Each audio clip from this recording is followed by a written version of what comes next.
देखिए, chapter one हमने शुरू किया था। नाम क्या है? Nature, objective and scope of audit. Nature का क्या था कि किस तरह की ऑडिट होती है, स्कोप मतलब कहाँ तक ऑडिटर अपना काम करेगा। उससे के बाद हमने पढ़ा था ऑडिट की डेफिनेशन क्या होती है, मीनिंग क्या होता है। It is an independent examination of the financial information of the entity, whether the entity is the profit oriented or not, whether the entity is the large in size or small in size, whatever the legal form will be, with the view to obtain the assurance and view to express an opinion thereon is called as audit. What is independent? Independent means the wishes of auditor will not be subordinate with the wishes of other. मतलब auditor की जो opinion है वो किसी और के अनुसार नहीं होना चाहिए।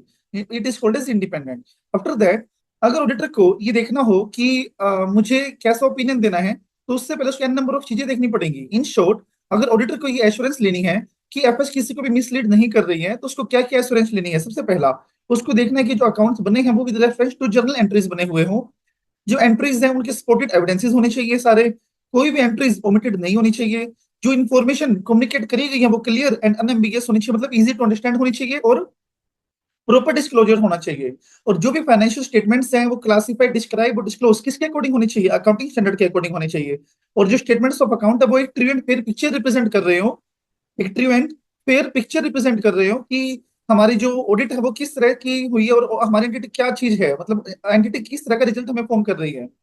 फिर हमारा पॉइंट था कि ऑडिट कैसे अलग है और से सबसे पहला ऑडिटिंग एंड अकाउंटिंग। अब अकाउंटिंग ऑडिट से कैसे रिलेशनशिप है कि ऑडिट हम किसका करवाते हैं? वैसे बात है अकाउंट का ही करवाते हैं, तो अकाउंट होना जरूरी, दे सकता inter relation with each other.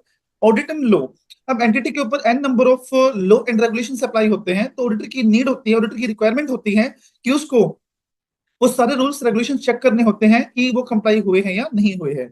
Economics से कैसे लिंक है ऑडिट? इकोनॉमिक्स से ऐसे लिंक है कि कितना फाइनेंस से कितना प्रॉफिट एंटिटी कमा रही है, किस लेवल पे एंटिटी उसको मोनोपोली है या नहीं है, तो वो इकोनॉमिक एनवायरनमेंट भी उसको देखना पड़ेगा।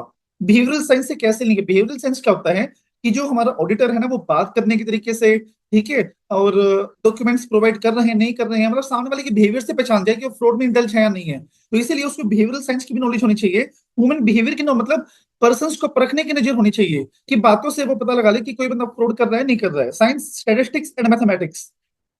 स्टैट से और मैथ से कैसे लिंक है? मैथ से तो सिंपल सी बात होती है, उसको अर्थमेटिकल एक्यूरेसी चेक करनी होती है, तो मैथमेटिक्स की नॉलेज उसको होनी चाहिए। स्टैट्स की नॉलेज कैसे होनी चाहिए? जैसे आप लोग अपने फाउंडेशन में पढ़ के आते हो कि स्टैट्स में सैम्पलिंग यूज होती है। अब अगर ऑडिटर के सामने 2,000 इनवॉइसेस आते हैं, अब क्या 2 के 2,000 इनवॉइसेस थोड़ा ना वो देखेगा, सैंपल अप्लाई करेगा ना। सैंपल में कितने देखेगा तनिषा? 200 या 300, राइट? तो सैंपल में क्या आता है? स्टैटिस्टिक्स आते हैं, तो उसको सैंपलिंग की नॉलेज भी होनी चाहिए और उसको सैंपलिंग अप्लाई करनी है तो। Then data processing. Data processing क्या होता है? जैसे हर एक एंटिटी कोई ना कोई सॉफ्टवेयर यूज करती है, कोई ना कोई ऐसा प्रोसेस यूज करती है जिससे डेटा प्रोसेस होता है, तो उसको उस डेटा प्रोसेसिंग की नॉलेज भी होनी चाहिए। जैसे अब मैं तनीषा की कंपनी को एडिट करने गया, अब तनीषा बिजी यूज करता है, सैप यूज करती है, अब टैली यूज करती है, तो ये टैली मुझे आती होगी तभी तो मैं एक्सेस कर पाऊंगा ना वो। अगर मेरे को टैली ही नहीं आती होगी, मुझे पता ही नहीं होगा कि टैली में डेटा प्रोसेस कैसे होता है, पहले क्या रिकॉर्ड होता है फिर क्या रिकॉर्ड होता है, तो मैं उसको वेरीफाई कैसे कर पाऊंगा? तो वो भी मुझे करना पड़ेगा।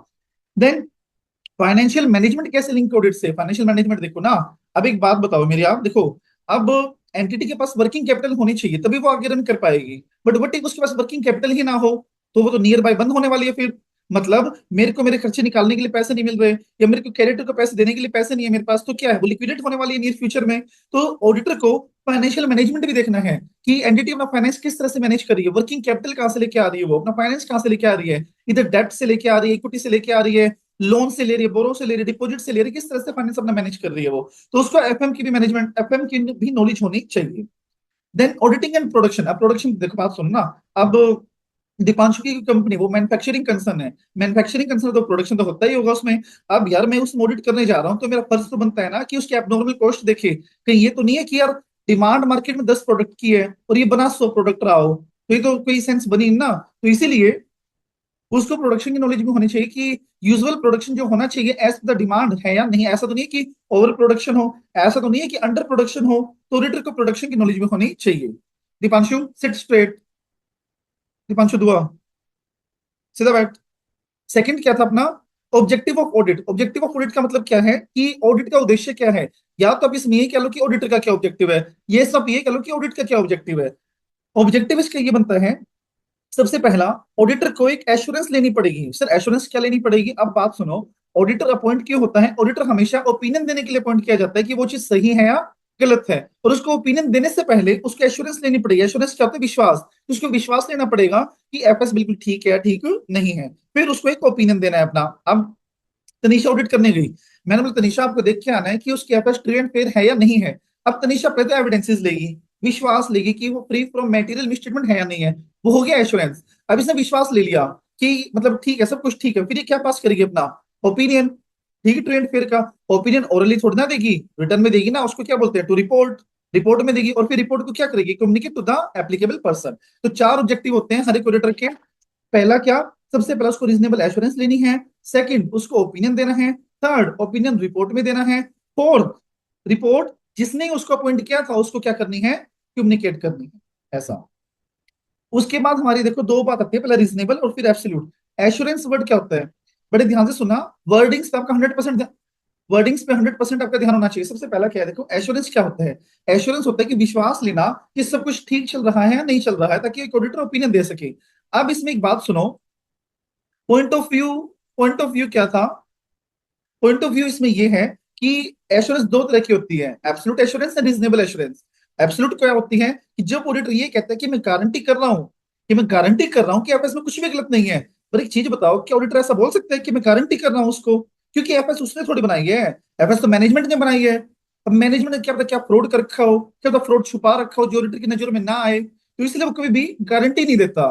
गारंटी का दूसरा नाम है एब्सोल्यूट एश्योरेंस, कि वो कभी भी एब्सोल्यूट एश्योरेंस नहीं लेता, क्योंकि एफएस के अंदर कुछ छुपी हुई कमियां होती हैं, कुछ इनहेरेंट वीकनेसेस होती हैं जो ऑडिटर के सामने नहीं आती हैं। इसलिए ऑडिटर कभी भी गारंटी नहीं प्रोवाइड करता, क्योंकि वो करता क्या, फिर only reasonable assurance. Reasonable assurance मतलब, रीजनेबल एश्योरेंस का मतलब होता है कि भाई ये बोलता है वो कि मेरे अनुसार एफएस ठीक है, बट अगर मैनेजमेंट ने पीछे से कुछ फ्रॉड कर रखा होगा तो मैं उसके लिए रिस्पॉन्सिबल नहीं। मतलब जो मेरे को गवाह और सबूत मिले उसके बेसिस पे ठीक मान रहा हूं मैं, बाकी कल को कुछ भी हो सकता है। पर वो हाई लेवल लेगा, हाई लेवल मतलब क्या है, near to 100%, not 100%, near to 100%। Okay, फिर कल हमने पढ़ा स्कोप ऑफ ऑडिट। स्कोप क्या होता है, स्कोप डिसाइड करता है दायरा, कि ऑडिटर ऑडिटर क्या कर सकता है क्या नहीं कर सकता। कल हमने पढ़ा था कि सबसे पहले ऑडिटर क्या कर सकता है और या फिर उसको क्या करना चाहिए। सबसे पहला, उसको ऑडिट इस तरह से करनी चाहिए कि जितने भी एक्सपेक्ट्स हैं एंटिटी के, जितने भी एरियाज हैं एंटिटी के, वो सारे के सारे कवर हो जाए, कोई भी लेफ्ट आउट ना रहे। डन। सेकेंड, जो भी फाइनेंशियल इंफॉर्मेशन उसको दी गई है, जो भी डॉक्यूमेंट उसको दिए दिए गए हैं, उसकी रिलायबिलिटी और सफिशिएंसी चेक करेगा कि वो डॉक्यूमेंट जो मेरे को दिए गए हैं वो रिलायबल है, रिलायबल नहीं है, और सफिशिएंट है, सफिशिएंट नहीं है। सर सफिशिएंसी क्या दो, कैसे करेगा वो। अब तनीषा ऑडिट करने गई, अब तनीषा ने बोला कि जाओ अपनी परचेज फाइल लेके आओ। परचेज फाइल ओपन करी तो उसमें से 2000 इनवॉइसेस। ठीक है, तनीषा ने बोला आप मुझे ना कुछ इनवॉइसेस दे दो, उन्होंने 10 इनवॉइसेस निकाल के दे दिए। Tanisha, do you think it is correct कि 2000 में से सिर्फ 10 वेरीफाई करना, कम से कम 100-200 तो होने चाहिए ना। तो ये ऑडिटर वेरीफाई करेगा कि जो डॉक्यूमेंट्स मेरे सामने आ रहे हैं वो सफिशिएंट है, सफिशिएंट नहीं है। तो ये उसके स्कोप में आता है, रिलायबिलिटी चेक करना, along with that sufficiency check करना। Okay, and then disclosures check करना कि as per accounting standards, as per schedule 3 जो डिस्क्लोजर्स रिक्वायर्ड हैं वो सारे के सारे डिस्क्लोजर्स उसने किए हैं या नहीं किए हैं। या फिर एप्लीकेशन ऑफ अकाउंटिंग पॉलिसीज, कि उसने अकाउंटिंग पॉलिसी सही से लगाई है या नहीं लगाई है, मैनेजमेंट ने मतलब वो चेक करेगा। ये तीन चीजें हैं जो उसके दायरे में आती है, पर आगे चार चीज हम वो पढ़ेंगे जो उसके दायरे में नहीं आती हैं। सबसे पहला, जो उसके डोमेन से बाहर है। डोमेन क्या होता है पता है आपको, डोमेन का मतलब बताओ, तीनों में से कोई बता सकता हो तो, what is domain, what is domain. Authority. Area sir. क्या, अथॉरिटी। अथॉरिटी, या वी कैन से, और कुछ, डोमेन। बोलिए तनिषा, दीपांशु, चारू, आप क्या जानते हो डोमेन के बारे में। अच्छा छोड़ो, एरिया सर, एरिया। मेरा डोमेन क्या है, टीचिंग। यस, या फिर ऑडिटिंग, टीचिंग लगा लो। अब कल को मुझे ये बोले कोई क्या मेरे लिए बिल्डिंग डिजाइन कर दो, तो क्या मैं कर सकता हूँ बिल्डिंग डिजाइन उसके लिए। क्यों, वो किसका डोमेन है, आर्किटेक्ट। आर्किटेक्चर का, राइट। तो जो उसके डोमेन में नहीं आती चीजें वो कभी भी परफॉर्म नहीं करेगा। आया समझ में। उसके बाद, note an expert of authentication of document. सुनो, जैसे हमने स्कोप में पढ़ा, वो सिर्फ उसे रिलायबिलिटी चेक कर सकता है, वो डॉक्यूमेंट्स को ऑथेंटिकेट नहीं कर सकता कभी भी। मतलब अगर दीपांशु की कंपनी की मैंने ऑडिट करी है और दीपांशु ने मुझे कोई डॉक्यूमेंट दिया है, तो आई कांट से कि दीपांशु ने जो डॉक्यूमेंट दिए वो 100% करेक्ट है। भाई वो थर्ड पर्सन है, वो गलत भी दे सकता है मुझे, तो इसीलिए वो कभी भी एक्सपर्ट नहीं होता कि वो ऑथेंटिसिटी चेक कर ले। वो सिर्फ रिलायबिलिटी चेक कर सकता है अपेरेंटली कि ठीक है या नहीं है, बस। फिर वो इन्वेस्टिगेशन नहीं कर सकता। इन्वेस्टिगेशन में और एग्जामिनेशन में बहुत बड़ा फर्क होता है। ऑडिट हमेशा एग्जामिनेशन होती है, इन्वेस्टिगेशन कभी नहीं होती है। इन्वेस्टिगेशन होते हैं रेड टाइप। रेड टाइप का मतलब क्या है, मान लो कोई डॉक्यूमेंट्स उन्होंने नहीं दिए तो मैं धमका के क्वेश्चन अप्लाई करके छीन के वो डॉक्यूमेंट मांग सकता हूं, बट ये पावर्स ऑडिटर के पास नहीं होती है। ऑडिटर सिर्फ क्या कर सकता है, रिक्वेस्ट, कभी भी वो फोर्स नहीं कर सकता, इसीलिए वो इन्वेस्टिगेशन नहीं कर सकता। अब कल को जैसे मान लो, अब मैं चारों की कंपनी ऑडिट करने गया, अब मैंने बोला चारों की परचेज फाइल लेके आओ, अब इसे परचेज फाइल देने से मना कर दिया, क्या मैं टॉर्चर करूं, फिर से क्वेश्चन अप्लाई करूं, धमकाऊं, डराऊं इसे मैं? नहीं। मेरा है बस मैं अपना ओपिनियन चेंज कर दूं, नेगेटिव ओपिनियन दे दूं बस मैं, मेरे पास ये ऑप्शन, ये हो जा रहा है बस मेरे पास, और कुछ नहीं। ना मैं इसको धमका सकता, ना मैं इसको कोई क्वेश्चन अप्लाई कर सकता, ना ही मैं इसको फोर्स कर सकता। मैं क्या कर सकता हूँ, सिर्फ रिक्वेस्ट, अब दे उसकी मर्जी, ना दे उसकी मर्जी। नहीं दिया तो मैं अपना नेगेटिव ओपिनियन देके चला जाऊंगा, बाकी ये झेले की बात में अपने कंसिक्वेंसेज वो देखिए। आया समझ? And then responsibility of preparation and presentation of financial statement. आपको याद है जब छोटे छोटे बच्चे थे तो आप लोग एक सेक्शन पढ़ के आए थे, 144, प्रोहिबिटेड सर्विसेज जो ऑडिटर परफॉर्म नहीं कर सकता। उसके अंदर पहली सर्विसेज क्या थी, याद है? Book keeping. तो ऑडिटर बुक कीपिंग भी नहीं कर सकता। तो क्या चीज हुआ हमारा, तीन चीज हमारी स्कोप में आई, चार चीज हमारी आउटसाइड आई। स्कोप में क्या क्या चीज आती है, पहला हमारा रिलायबिलिटी चेक करना, सफिशिएंसी चेक करना, और क्या करना था, सो आप लोग ही बोलो भाई, ऐसे मैं थोड़ा ना बोलूंगा, जल्दी मेरी हेल्प कीजिए। और क्या था, दो और पॉइंट बताओ, स्कोप में क्या आता था? reliability and understand सफिशिएंसी हो गया, डिस्क्लोजर्स हो sufficiency गया, of डिस्क्लोजर्स हो गया, और एक और बताओ, financial information. Reliability of financial information, नहीं वो नहीं था। हाँ, कवरेज ऑल द एक्सपेक्ट, कि उसको सारे के सारे एरियाज कवर करके चलने पड़ते हैं। ओके, फिर क्या चीज नहीं आती, अब याद हो गया होगा शायद आपको, क्या चीज नहीं आती सोच के बताओ। सबसे पहला, outside the outside domain. his domain, very good, outside the domain. दूसरा, मैं नहीं बोलूंगा, आप लोग ही बोलोगे, दूसरा बताओ। Investigation. not an investigation, investigation. Third, बोलो uh, जल्दी से। not a yeah, वो bookkeeping, bookkeeping, very good. Expert in not an expert in authentication. Exactly, not in experting authentication of document, मतलब कोई बंदा उसको डॉक्यूमेंट दे रहा है तो वो ऑथेंटिकेट नहीं कर सकता, वो सिर्फ अपेरेंटली विश्वास कर सकता है उस पर। ठीक है, चलो बैकअप ले लिया था आपने?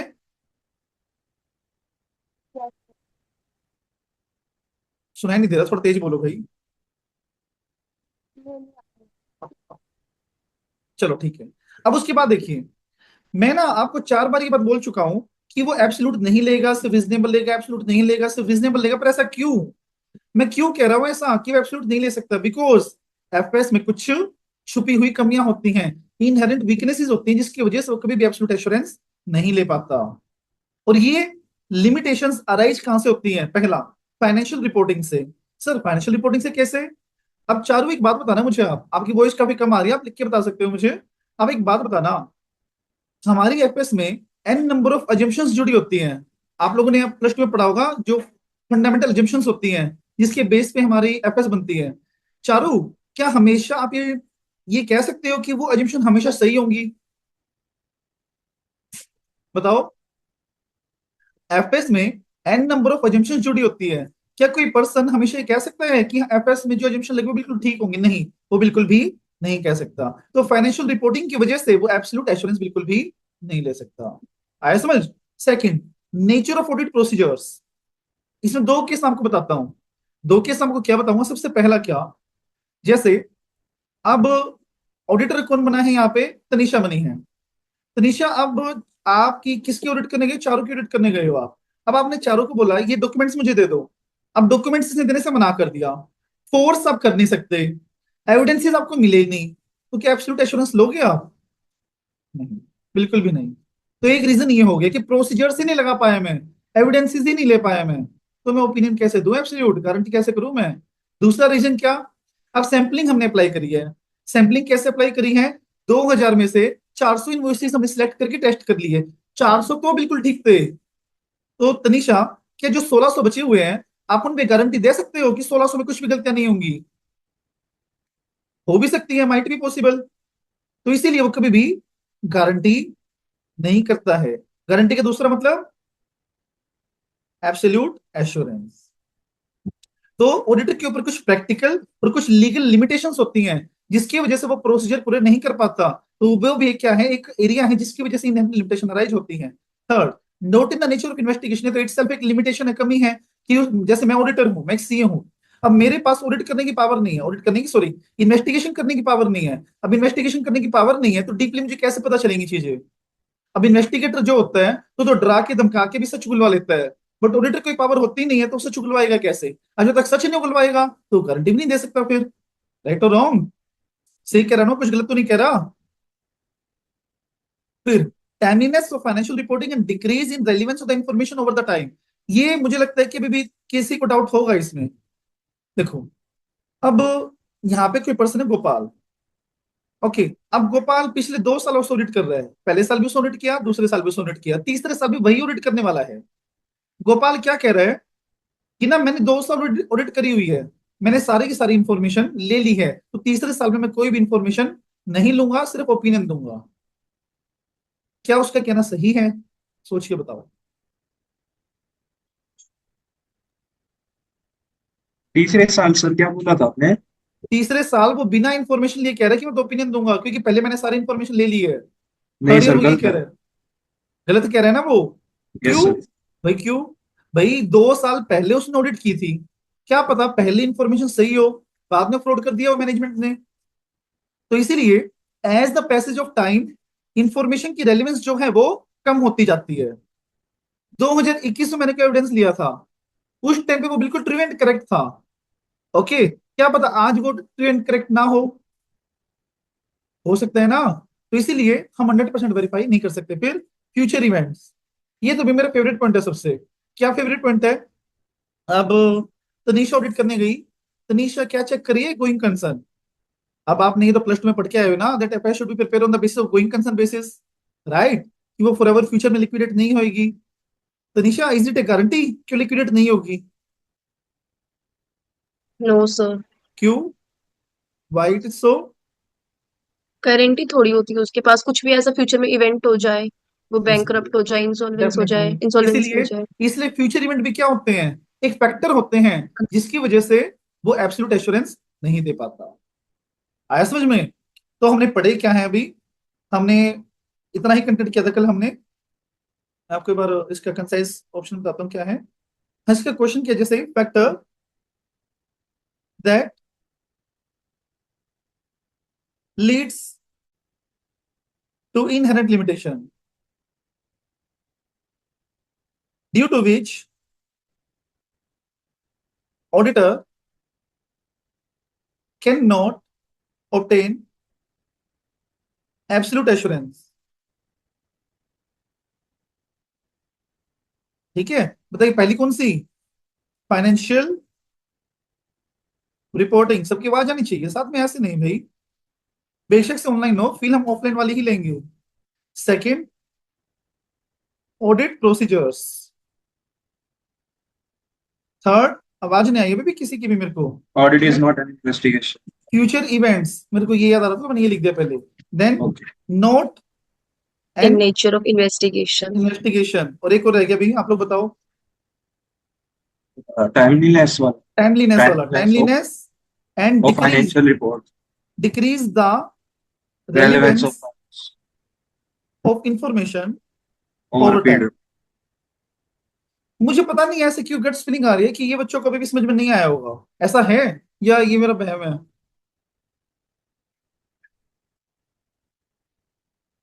बताइए, तनिषा ने तो चलो क्लासेस नहीं ली हैं अभी, दीपांशु, चारू और दुआ आ गया आगे समझ सर। सही से? Yes sir. ठीक है चलो। अभी दीपांशु मुझे ये कह रहा था, सर मुझे ये नहीं समझ में आ रहा कि इसमें लिखना क्या है। ठीक है, तो मैं एक क्वेश्चन ड्राइव करता हूं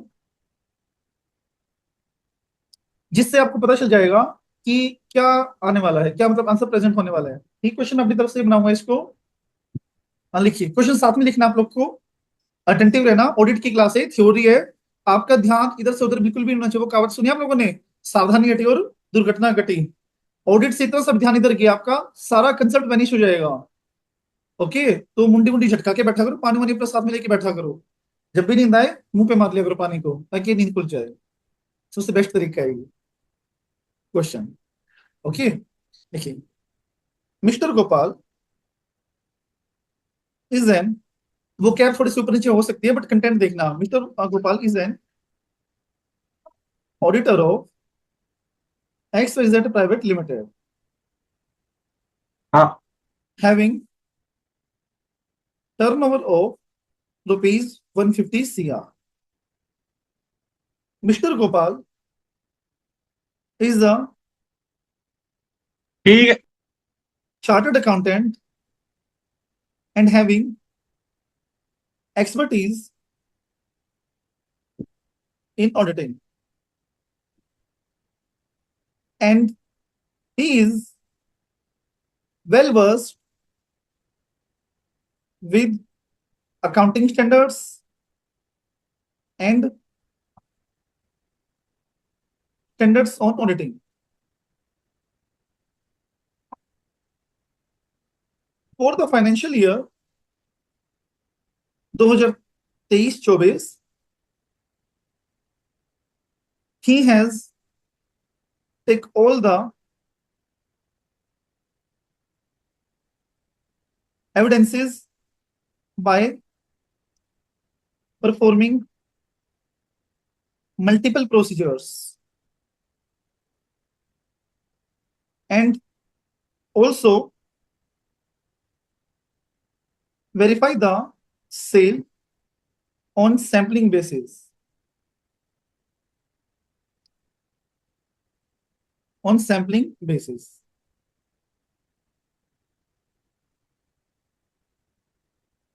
After a year lapsed, एक साल बाद, and charge of negligence is brought upon Mr. Gopal that he should verify, he should verify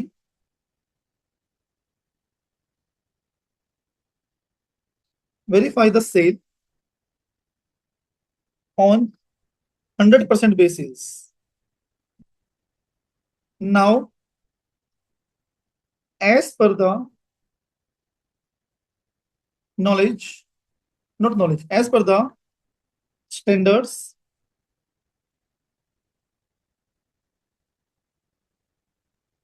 sir verify के बाद तो कुछ दिख नहीं रहा। वेरीफाई किधर लिखा है? एक minute. Mister Gopal that he should verify the sale, the sale। अच्छा रुको रुको रुको एक second.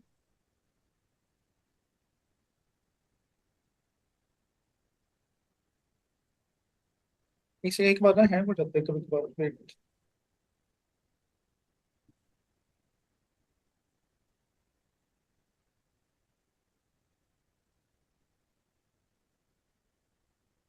Just a second, give me 1 minute.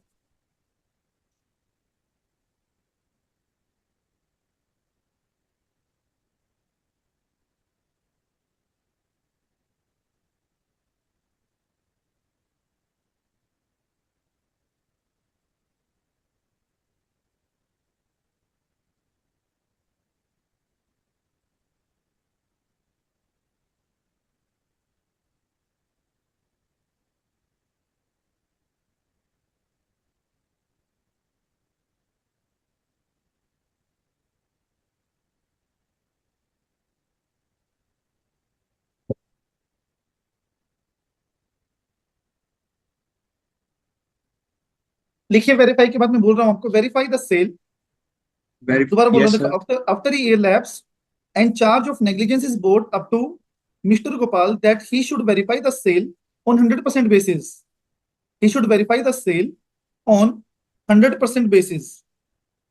Now, as per the relevant standards, as per the standards, discuss, as per the standards, discuss whether the, yes sir, discuss whether the, discuss, अभी ठीक आ रहा है? बताइए एक बार। yes sir, ठीक है, तो एक बार ना हैंग हो जाता है ये।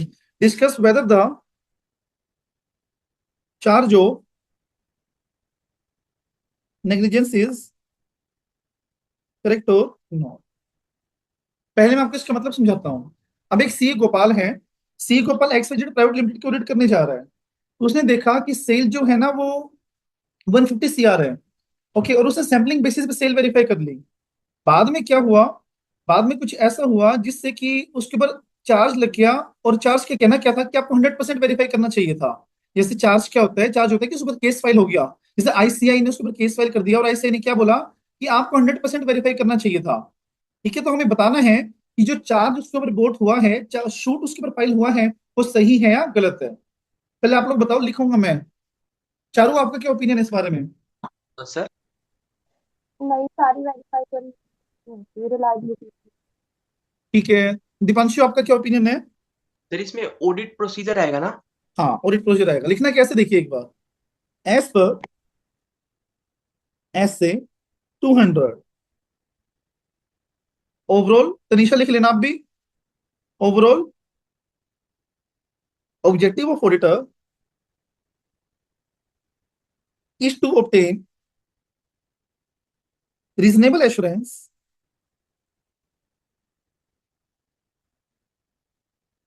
is to obtain reasonable assurance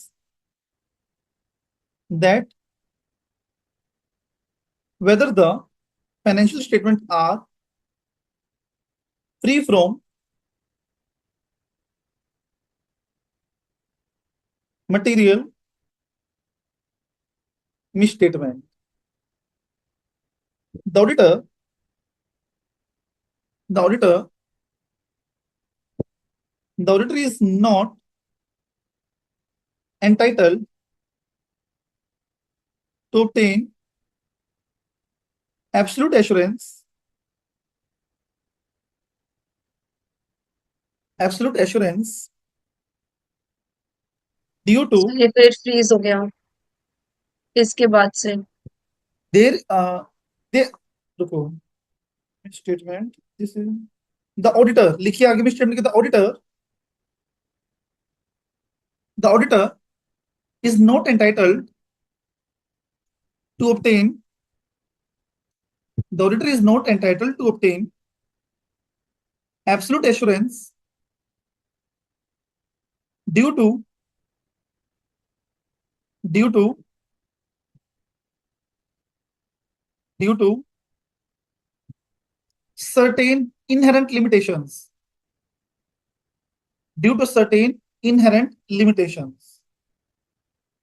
And these inherent limitations, these inherent limitation will arises from the following factors. following factor लिखो, इसको छोड़ो, मैं बोल रहा हूं आपको, वैसे भी लिखना ही था। following factors, one of them is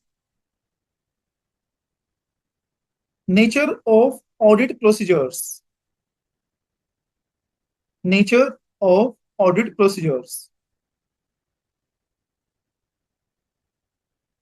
लिखिए इसके अंदर content, this factor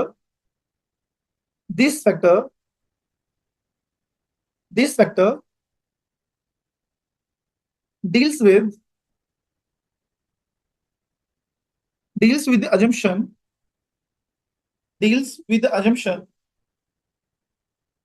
that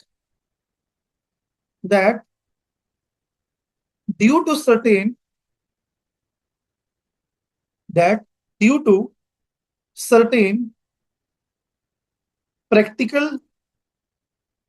certain practical or legal limitations, the auditor is unable the auditor is unable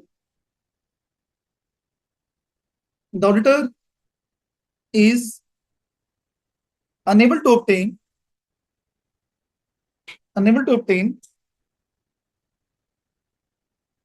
absolute assurance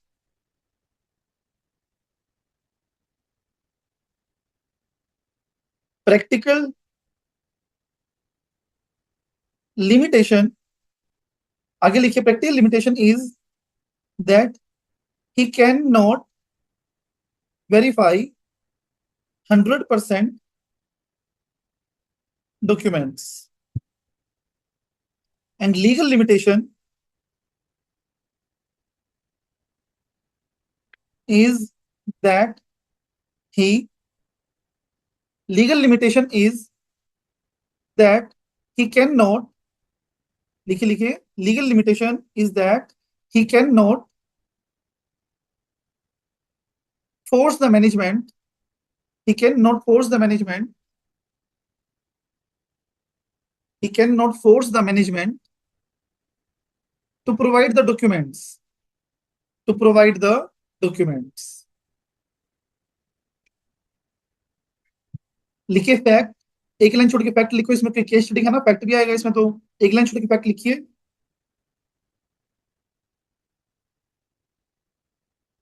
fact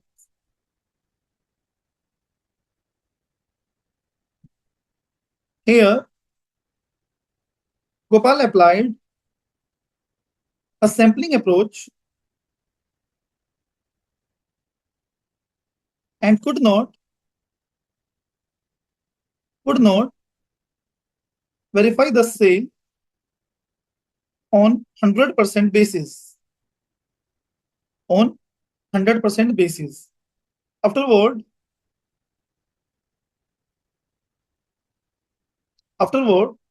a charge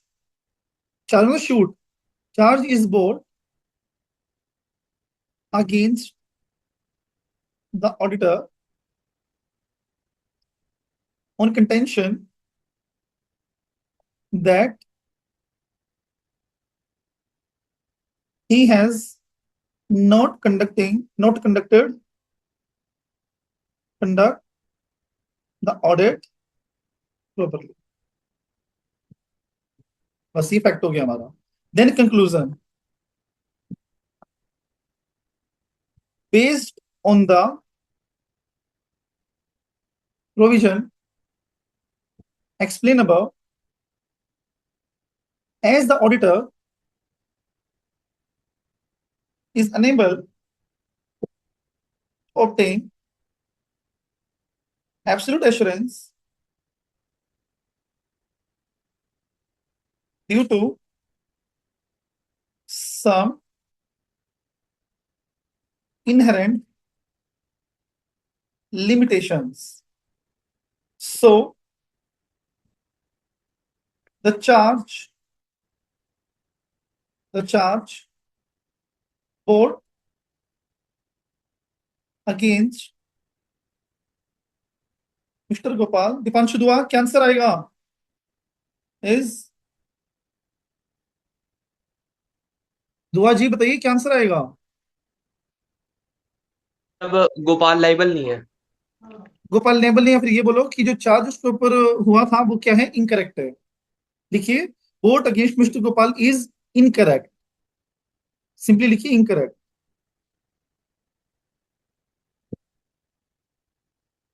is incorrect. फिर नॉट करेक्ट जैसा भी आपको possible लगे. Not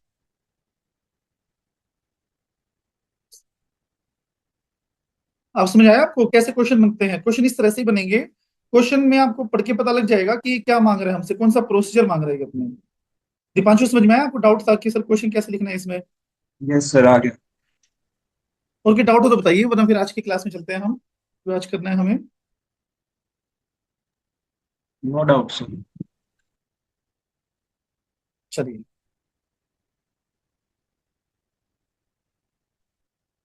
चलो एक बढ़िया सा टॉपिक शुरू करते हैं. मैं एक वर्ड लिख रहा हूं यहाँ पे, बताना इस वर्ड का क्या मतलब है. सबको पता होगा, वैसी बात है.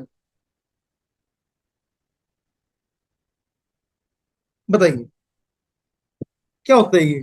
What is engagement?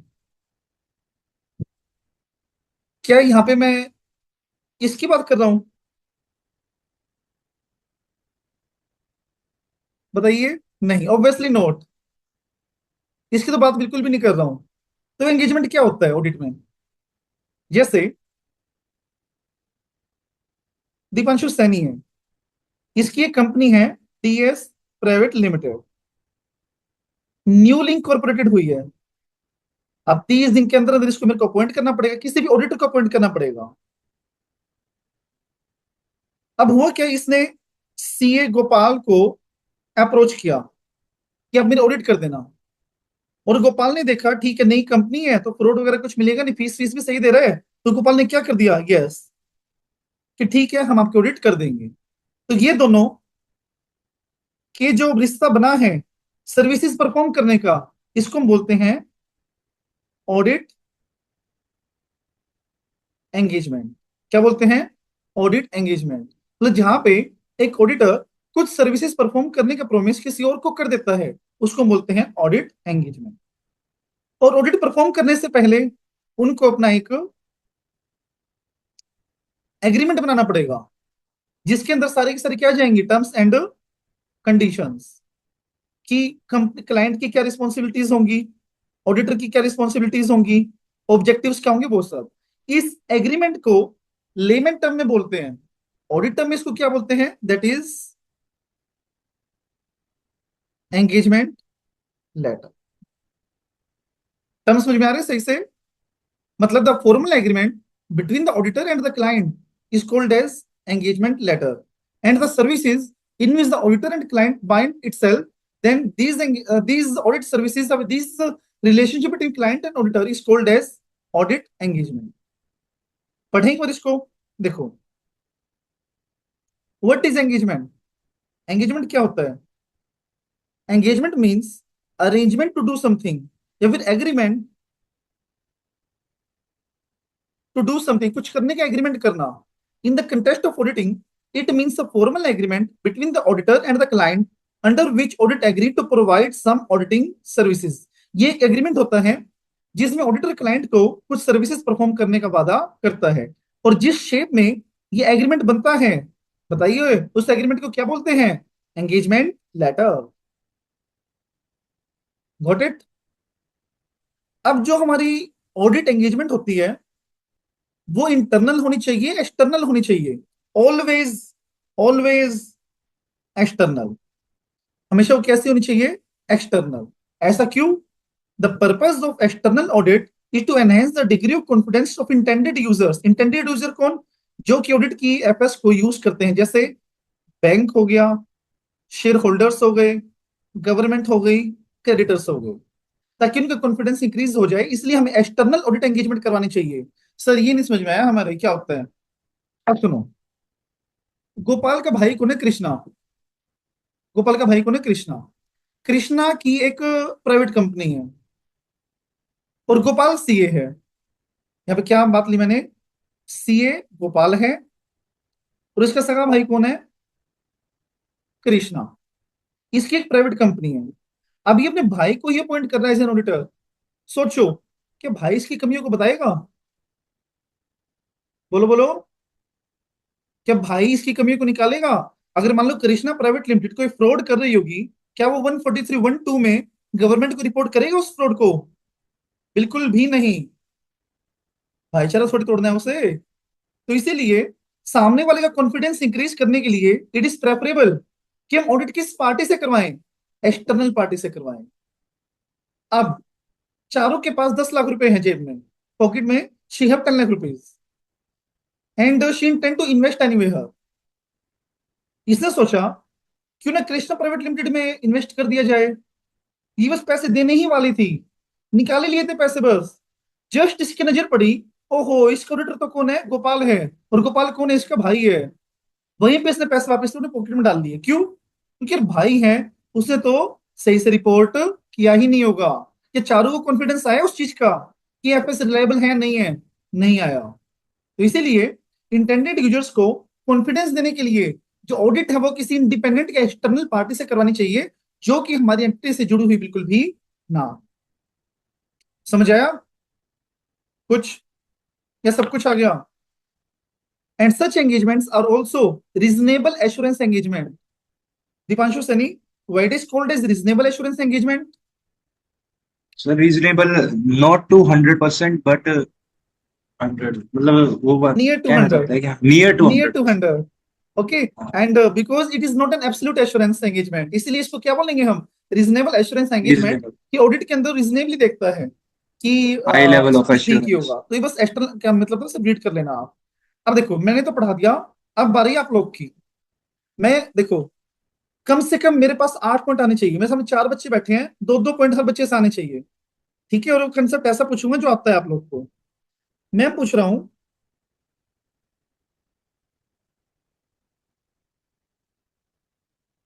पहला नंबर है दीपांशु का, बताइए दीपांशु, पहला सैनी।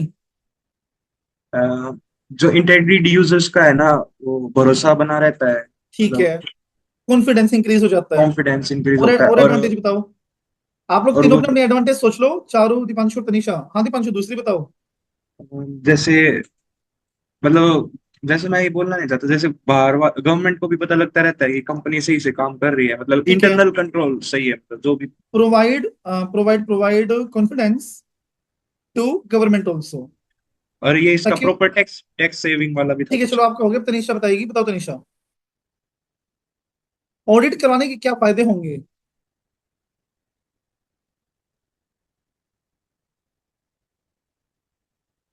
सोचो किसी भी चीज को वेरीफाई करने के क्या फायदे मिलते हैं। उसमें फ्रॉड की जो वो है वो बिल्कुल Correct, कम मैं हो ये जाएंगे सोच रहा अगर था, फ्रॉड या फिर एरर पता चल जाएगा। एरर्स। और बताओ। और कंपनी का मैनेजमेंट या पूरा मतलब कंपनी जो भी चल रही है। ठीक है, उसका मैनेजमेंट पता चल जाएगा कि वो मतलब क्या बोलते हैं उसको, कि वो गिल्टी है या नहीं है, टाइप ऑफ ये बोल सकते हैं, मैनिपुलेटिव है या नहीं है, वी कैन से, है ना, ये बोलना चाह रहे हो ना आप, यस। कि वो गिल्टी है या नहीं है। चलो दीपांशु बताओ। एम्प्लॉयज वगैरह के लिए सर, कैसे? जैसे जो कंपनी के जो एम्प्लॉयज है वो थोड़ा कर सकते हैं ट्रस्ट वगैरह। अपोजिट बोल इससे, कहीं इंप्लॉयज ने फ्रॉड तो नहीं कर रखा है, ऐसा। सिक्स। हाँ, और बताओ। और बैंक वगैरह वो दे सकते हैं लोन वगैरह। लोन दे सकते हैं, ठीक है। चलिए चारू जी आप बताइए। True and fair presentation of the document. Very good. True and fair presentation पता चल जाती है कि जो रिजल्ट शो हो रहा है वो ट्रू एंड फेयर है या नहीं है। और बताइए। और इन्वेस्टर चलो ऑडिटेड वैसे वो हो गया ऊपर, कॉन्फिडेंस में we can say that investors, कि इन्वेस्टर्स का कॉन्फिडेंस और रिलायबिलिटी बढ़ जाती है पैसे के ऊपर। तो ये हमारी क्या सारी एडवांटेज, बस ये हमारा कंसेप्ट, और कुछ भी नहीं है, याद करना ही नहीं, देखो हो गए ना याद। ऑडिट कुछ भी नहीं है, ऑडिट ना आपको आती है ऑडिट सारी, मुझे तो बस क्या करना है उसको पॉलिश, मतलब बताना है मुझे आपको कि ये आप कहाँ सोचते हो। ऑडिट में कभी भी आपको ऐसा नहीं लगेगा कि हम कोई नई चीज पढ़ रहे हैं, सारी वो इंटरनली चीज निकल के आएंगी, पॉइंट्स से आपके अपने पॉइंट्स। देखो मैंने तो कुछ भी नहीं बताया। सबसे पहला बेनिफिट देखो, अब कंसेप्ट क्या है, benefits of audit, why audit is needed. पहला, it provide high quality information and it give confidence to the users. बताने नीड है, डन करते जाना साथ साथ। Second, interest of the shareholder is safeguarded by the auditor. Audit audit हुई है तो शेयर होल्डर का जो इंटरेस्ट है वो सेफगार्डेड रहेगा। सेफगार्डेड कैसे, मतलब अगर मैनेजमेंट फ्रॉड भी करना चाहेंगी तो उसको ये रहेगा हमेशा कि अगर मैंने फ्रॉड किया तो ऑडिट के टाइम पे मैं पकड़ा जाऊंगा, तो इसीलिए वो फ्रॉड करेगा ही नहीं। Moral check on the employees from committing the fraud, अब एम्प्लॉइज को भी डर रहेगा ये कि यार अगले साल ऑडिट होनी है, हमने फ्रॉड किया तो हमारी जॉब पे बात आ जाएगी। तो मोरल चेक का मतलब क्या होता है, मोरल का मतलब क्या होता है कि एक प्रेशर, अनयूजुअल प्रेशर डाल देना उनके ऊपर, मोरली मेंटली प्रेशर डाल देना कि वो फ्रॉड करे ही ना, ऐसा। Then helpful to government authorities, ये आप लोगों में से किसने बताया था, तनीषा ने या दीपांशु ने बताया था शायद। मैंने then relied upon by the lenders, bankers, ये दीपांशु दुआ ने बताया था। डिटेक्ट फ्रॉड और एरर्स, ये तनीषा ने बताया था। और फिर existence and operation of various controls operating in the entity, ये तनीषा ने बताया था कि मैनेजमेंट कैसे चल रही है, उसके जो इंटरनल कंट्रोल्स है, सेफ्टी मेजर्स सब किस तरह से चल रहे हैं, ये सब। तो ये क्या है हमारे बेनिफिट्स। कोई दोबारा बताना है इसमें, एनीथिंग नीड टू रिपीट, बताइए जल्दी से, नहीं आगे चलूं मैं। सर जो लास्ट पॉइंट है उसमें पॉइंटिंग आउट डेफिशिएंसीज बोला है, वो तो इट फिर इज वो यूजफुल, पॉइंट बोलिए। समझ, वो इसमें ये वाला पॉइंट दोबारा बता। देखो, the audit reviews existence and operation of various control operating in the entity, अब एंटिटी किस तरह से अपने ऑपरेशंस कैरी आउट कर रहे हैं, या फिर एंटिटी ने इंटरनल कंट्रोल्स लगाए हैं या नहीं लगाए हैं, वो पता चल जाता है कि वो सही से काम कर रहे हैं नहीं कर रहे हैं। और audit also helpful in pointing out the deficiency, मतलब एरर्स या फिर लूप होल्स। कहाँ कमियां हैं ऐसा? वो इंटरनल कंट्रोल्स तो कर ही नहीं सकता ना सर वो, वैसे तो चलो मैं बताता हूँ एक बार, ये मुझे डीपली बताना डिजाइन पड़ेगा। And internal implementation of internal control, वो वो एक तो करेंगे, पॉइंट। मैं कब कह रहा हूँ वो कर सकता है? उस यहाँ अभी पे आप मेरी बात सुनो, मैनेजमेंट है, मैनेजमेंट ने अपनी एंटिटी में काफी सारे इंटरनल कंट्रोल्स लगा रखे होंगे, जैसे इसको हम बोलते हैं सेफ्टी मेजर्स। अब ऑडिटर आया, अब दीपांशु मेरी बात सुन, ये चीज डिजाइन किसने करी है? मैनेजमेंट, वेरीफाई कौन करेगा ऑडिटर। कि वो सही से डिजाइन हुई है या नहीं हुई है? चलो देखो, एक चीज मुझे एनालिसिस हो रही है कि आप चारों में से इंटरनल कंट्रोल का मतलब किसको नहीं पता क्रिस्टली, क्योंकि ना ये हर चैप्टर में यूज होएगा वर्ड अपना। तो मुझे बता दो कि क्रिस्ट मतलब शीशे की तरह साफ किसको नहीं है, मिरर व्यू किसको नहीं है इसका? Raise your hand. चारों को पता है? सबको? I can't believe. चारों पता है आपको? दीपांशु, तनिषा, तो हाथ क्यों नहीं उठा रहे हो? और दीपांशु तेरे को पता है सारा क्या होता है internal control exact exact? Exact का तो पता नहीं सर, बस थोड़ा थोड़ा पता तो है। चलो देखो, मैं मेरे पास ना एक बेस्ट एग्जांपल है जिससे कि आपको ना एक मिरर व्यू मतलब इसके ऊपर कोई एग्जांपल हो ही नहीं सकता।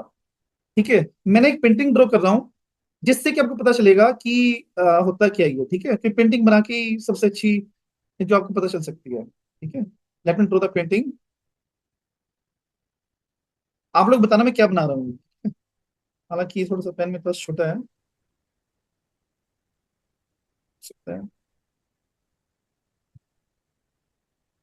और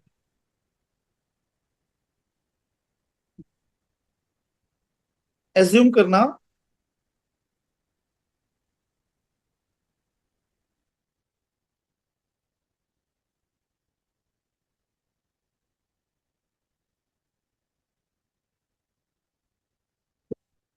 क्या चीज है ये बताओगे?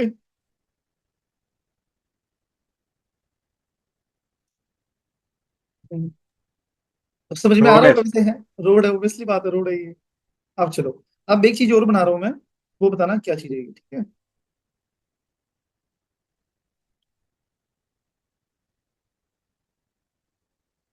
ये साइन पता है किसी को किस चीज का होता है?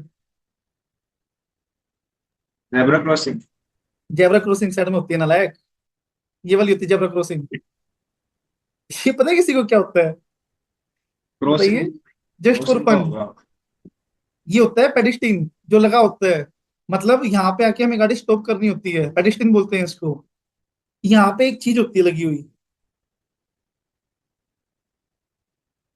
गेस करो क्या बनाने वाला हूं मैं? सिग्नल वाला, ट्रैफिक।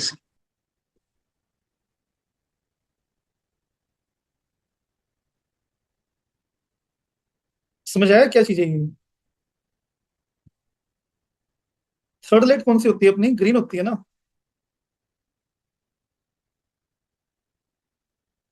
चलो, ये बन गया पूरा अपना केस सिनेरियो। अब मुझे ये बताओ, गवर्नमेंट ने ये रेड लाइट सिग्नल क्यों लगाया?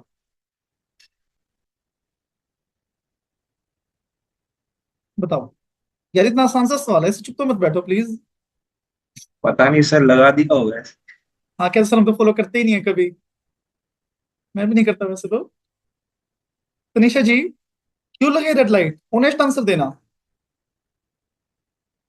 ताकि व्हीकल स्टॉप हो जाए वहां पर आके, और एक्सीडेंट ताकि का, स्पीड, हाँ स्पीड भी कम हो जाए जो। और एक्सीडेंट के चांसेस कम हो जाए। मतलब क्या मैं इस पूरी प्रोसेस को एक सेफ्टी मेजर कह सकता हूँ? सेफ्टी यस मेजर का ही सर। दूसरा नाम क्या ऑडिट में? Internal controls. ताकि एक्सीडेंट ना हो। अरे अभी रुक जा, अभी कंपनी के ऊपर मत जा, अभी सिर्फ रोड के ऊपर रहे। हाँ, ताकि एक्सीडेंट ना हो, ऐसे इंटरनल कंट्रोल्स। आया समझ में? अब आप लोगों ने शायद देखा होगा कभी, लेट से यहाँ पे कोई भी एक ऑफिस है,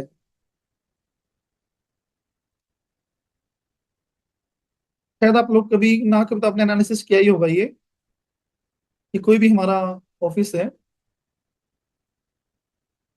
कोई भी पर्सन अगर यहाँ पे जाता है तो यहाँ पे ना एक वो लगा होता है, चुंबक टाइप। मतलब या तो यहाँ पे पासवर्ड डालना पड़ेगा, इलेक्ट्रॉनिक डोर्स हम जिसको बोलते हैं, तो ही वो अंदर जा सकता है। या पीछे एक रिसेप्शन पे एक बंदा बैठा होगा जो बटन प्रेस करेगा तभी ये डोर ओपन हो सकता है। देखा है कभी किसी ने? नहीं देखा? तो क्या? ये भी कंपनी ने अप्लाई कर रखा है। क्यों? ताकि कोई अनऑथराइज पर्सन प्रेमाइसिस के अंदर ना आए। ये भी क्या है? Internal control. लगाया किसने? मैनेजमेंट ने। वेरीफाई कौन करेगा कि ये सही से चल रहा है नहीं चल रहा है? ऐसा तो नहीं कि सिर्फ दिखाने के लिए लगा दिया है। ऑडिटर चेक करेगा। दूसरा, एक और बताता हूं मैं आपको, ठीक है? सीसीटीवी कैमरास लगे होते हैं ऊपर। क्यों?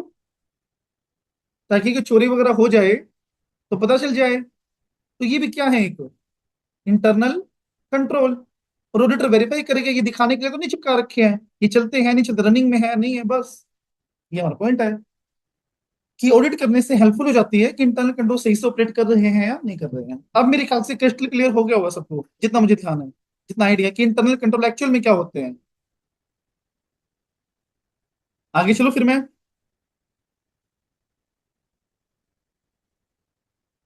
अच्छा, एक चीज बताइए, ऑडिट इज मैंडेटरी और ऑप्शनल?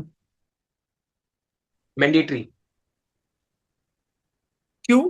टैक्स में सेक्शन 44A भी नहीं पढ़ा कि टर्नओवर 1 करोड़ से ऊपर हुई तो ये ऑडिट करवानी पड़ेगी? तो मैंडेटरी कैसे हुई फिर वो? मतलब 1 करोड़ से नीचे आपने तो सिंपल मैंडेटरी बोल दिया। आपके अनुसार क्या है? मतलब 1 करोड़ से नीचे है तो भी ऑडिट करवानी पड़ेगी, बट तो गलत हो गया फिर। मतलब ऑप्शन क्या है इसका सर? कई बार वो क्या होती है? कंपल्सरी। कई बार वो क्या होती है? वॉलंटरी। सर वॉलंटरी कैसे? अब एक कंपनी है तनिषा जिंदल प्राइवेट लिमिटेड, अब इसको बैंक से 10 CR का लोन चाहिए है। 10 CR का लोन चाहिए इसकी, इसको बने हुए 5 साल हो गए। 5 साल में टर्नओवर कितनी रही?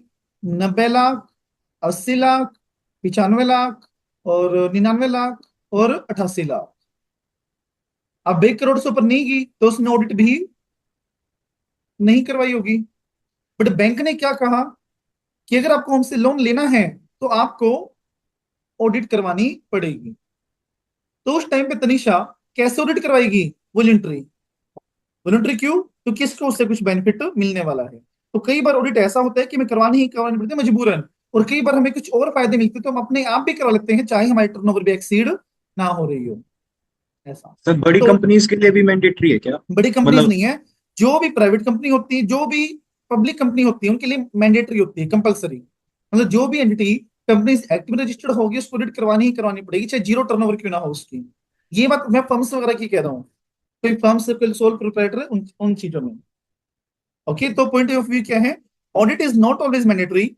मैनी एंटिटीज में get their accounts audited voluntary because of the benefits from the process of audit. कई बार वो अपनी मर्जी से भी करा लेते हैं क्योंकि काफी सारे बेनिफिट्स उसको मिलते हैं फिर उससे। There are entities like companies who are compulsory required to get their accounts audited. ये मैंने बता दिया आपको। अगर कोई भी हमारी एंटिटी है, अगर वो कंपनीज एक्ट में रजिस्टर्ड होगी तो उसको ऑडिट फिर करवानी ही करवानी पड़ेगी, उस पर और कोई ऑप्शन नहीं है। Even non corporate entities. Charu, who is non corporate entities? Please tell me, who is non corporate entities? जल्दी बताइए।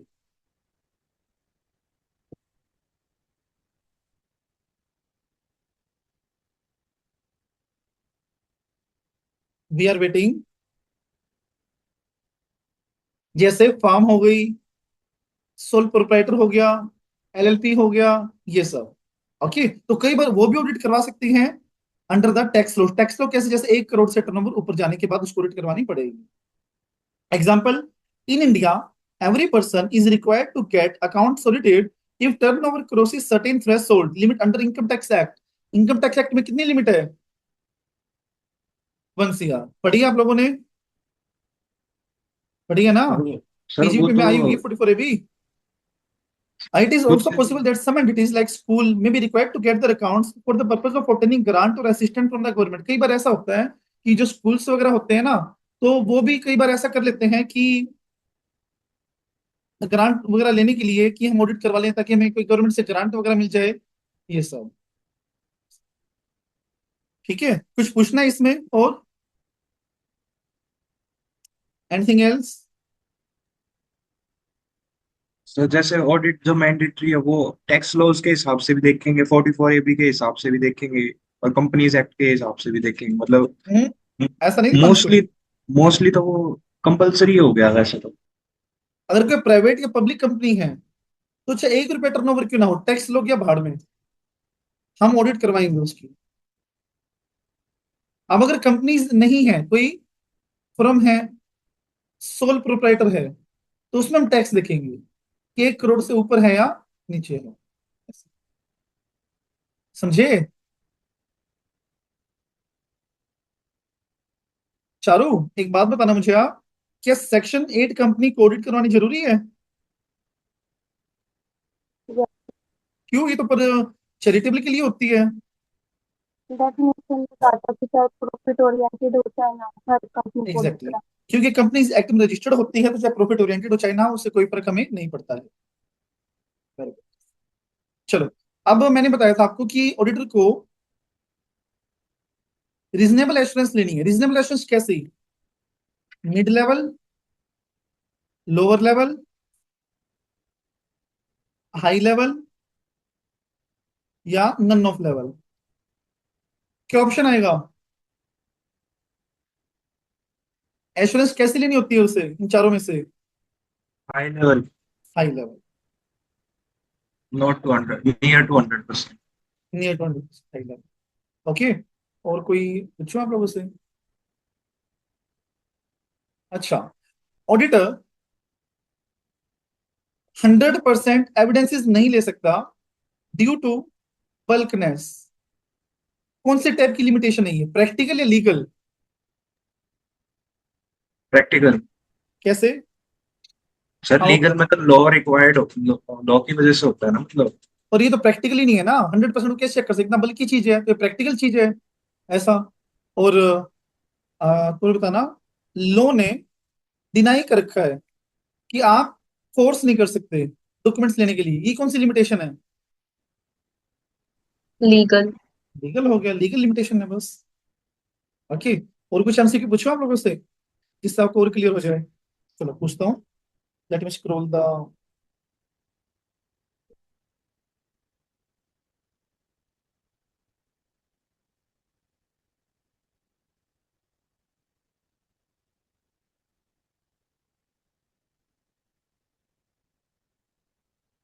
चलिए देखो, स्कोप में कौन सी चीज नहीं आती है ये आपको बताना है। पहला, coverage, authentication of docs, third checking the reliability, and fourth is disclosures, check करना। इन चारों में से कौन सी चीज स्कोप में नहीं आती है? मतलब कौन सी चीज,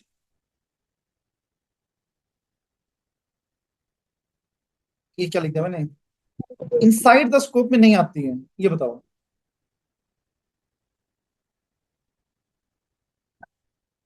which is not in the scope, जल्दी बताइए। है। किसने बोला? ऑथेंटिकेशन है। हाँ। चारों ने बोला था ना। हाँ, ऑथेंटिकेशन ऑफ डॉक्यूमेंट्स, फिर कवरेज भी आता है, लाइबिलिटी भी आती है और डिस्क्लोजर भी आता है, ये नहीं आता उसमें। आफ्टर दैट एक चीज और करते हैं।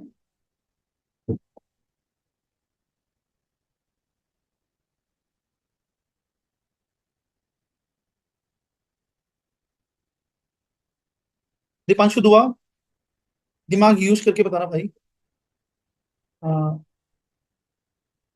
Reasonable assurance means obtaining a complete guarantee that FS are free from material misstatement। No sir, क्यों? ये तो गल सही होना गारंटी चाहिए नहीं भाई। होती, हाँ, कंप्लीट गारंटी नहीं होती। वेरी गुड, कंप्लीट गारंटी नहीं होती, तो answer is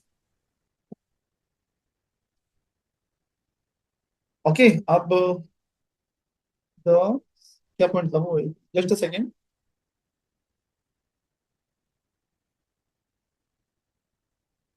the form over which terms and condition of auditor and client is mentioned is called as first agreement, deed, document, official document, fourth, four बताओ। Engagement letter. Four ठीक है, तो इस तरह के क्वेश्चन आप लोगों के आ सकते हैं, जो एमसीक्यू में बन सकते हैं। अब एक पीओवी इसमें क्या पॉइंट ऑफ व्यू क्या है, तो देखना कौन बताएगा, ये पहले बताओ। चलो मैं, ये देखो, एक ना गेम खेलते हैं। चलो अब मैं अपना कुछ लिखने वाला हूँ, किसके अंदर इतनी गट्स फीलिंग है कि आप सर पूछ लो जो भी पूछना है आपको, कंसर्ट में से मैं बता देंगे, हम बता देंगे। कौन बताएगा, किसके अंदर कॉन्फिडेंस है इतना? सर मैं बताऊं? ये सो दीपांशु बताएगा। लिखना, mister Krishna, mister Krishna, a client contended that auditor not have any knowledge, should not have any knowledge about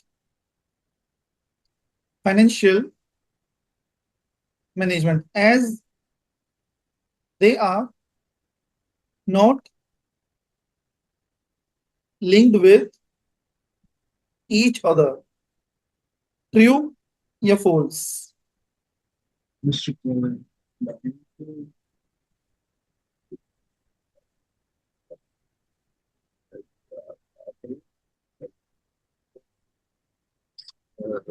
पता नहीं सर, समझ नहीं आ रहा क्या बोल रहा है। Mr. Krishna, a client, contended that auditors should not have knowledge about the financial management as they are not interlinked with the each other। मतलब मैनेजमेंट क्या कह रही है कि ऑडिटर को फाइनेंशियल मैनेजमेंट की नॉलेज नहीं होनी चाहिए, क्योंकि ऑडिट का और एफएम का कोई रिश्ता ही नहीं है। मैनेजमेंट ये कह रही है। फॉल्स। क्यों भाई, ट्रू होना चाहिए तो। सर उसको ऑडिट में क्लाइंट के नेचर और उसके बिजनेस से वो तो पता होनी चाहिए ना, उसकी नॉलेज होनी चाहिए उसे। वो कैसे? ऑडिटर क्या, कैसे वो आपने स्टार्टिंग में वो बताया था, क्या नाम है, audit and accounting, audit and economics उसमें था शायद। ऑडिट देखो, मैं एंड हिंट लिखा हुआ था मैंने सामने, वर्किंग कैपिटल। मतलब उसको फाइनेंशियल मैनेजमेंट की नॉलेज होनी चाहिए, क्योंकि फाइनेंशियल मैनेजमेंट से उसको क्या पता चलेगा कि उसके फंड्स कहाँ से आ रहे हैं, ऐसा। हाँ, तो ये क्या हुआ, फॉल्स। मेरा ओके, ठीक है ना सर? हाँ ठीक है आपका। क्वेश्चन की बार कंफ्यूजन एक और करे फिर, कौन बताएगा? तनीषा से पूछना सर, तनीषा से। निशा थी, तो निशा से पूछ लेंगे। एक एक क्वेश्चन सबका नंबर आएगा।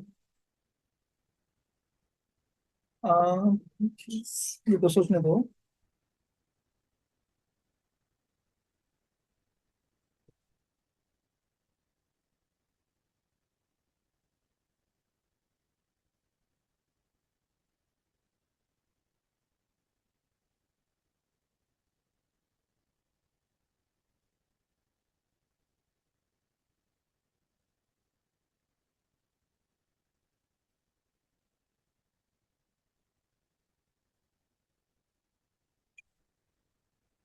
बताओ तो निशा,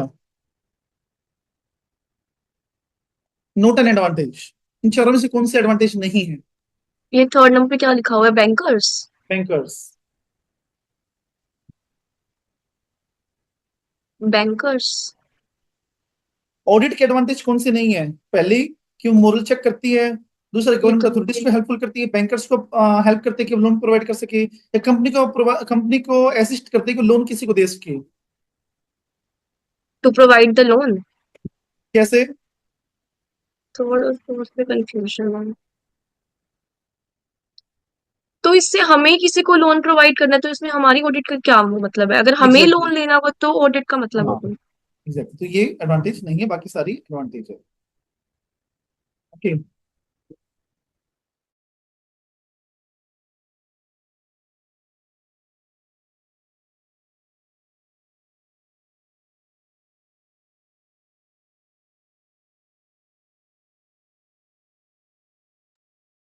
चलो एक और पूछते हैं। पहला, चारों आप बताना।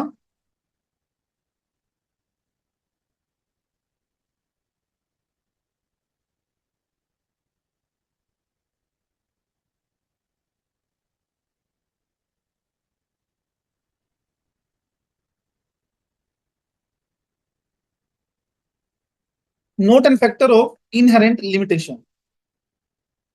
चारों जी बताइए, इन चारों में से कौन सा इनहेरेंट लिमिटेशन का फैक्टर नहीं है? Past event. क्या? Past events. Past event. Exactly, past events, क्योंकि ये सारे तो हैं, हमने पढ़े हैं।